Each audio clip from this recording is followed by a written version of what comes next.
మేము వెళ్ళే బోటుకైతే చాలా పెద్ద ట్యూనా ఫిష్‌లు అనేది పడ్డాయన్న. ఒక్కొక్క చేప అయితే 70 కేజీలు, 80 కేజీలు చేపలైతే పడ్డాయి. స్వయంగా మేమే వెళ్లి పట్టుకైతే వచ్చామన్న. ఆ 5 చేపలు కాటా ఏస్తే 400 కేజీలైతే వచ్చాయన్న. ఒక్కొక్క చేప ఎంత వెయిట్ ఉందో మీరైతే కామెంట్‌లో పెట్టండి. ఆ చేపని పైకెత్తడానికైతే నేను చాలా ట్రై చేశాను. కానీ ఆ చేపననేది ఎత్తలేకపోయానన్న. చూడండి ఆ చేపలనేది ఎంత ఫ్రెష్‌గా అయితే ఉన్నదో. ఇది సుమారుగా 90 కేజీలైతే ఉన్నది. ఈ చేపలనేది మనమన్నీ తీసుకున్నామన్న మన ఆర్డర్స్ కోసము.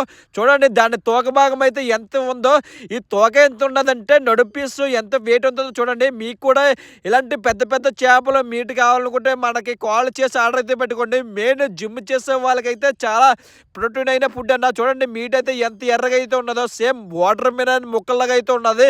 మన దగ్గర తీసుకున్న కస్టమర్స్ అందరికీ నేనైతే బెస్ట్ క్వాలిటీ అయితే ఇస్తానన్న. మనం ప్యాకింగ్ చేసాకైతే ఈ విధంగా ప్యాక్ చేస్తాం. మీకు కూడా ఇలాంటి ఫ్రెష్ చేపలు కావాలనుకుంటే మనకి కాల్ చేసి ఆర్డర్ అయితే పెట్టుకోండి. సరే, థ్యాంక్ యూ.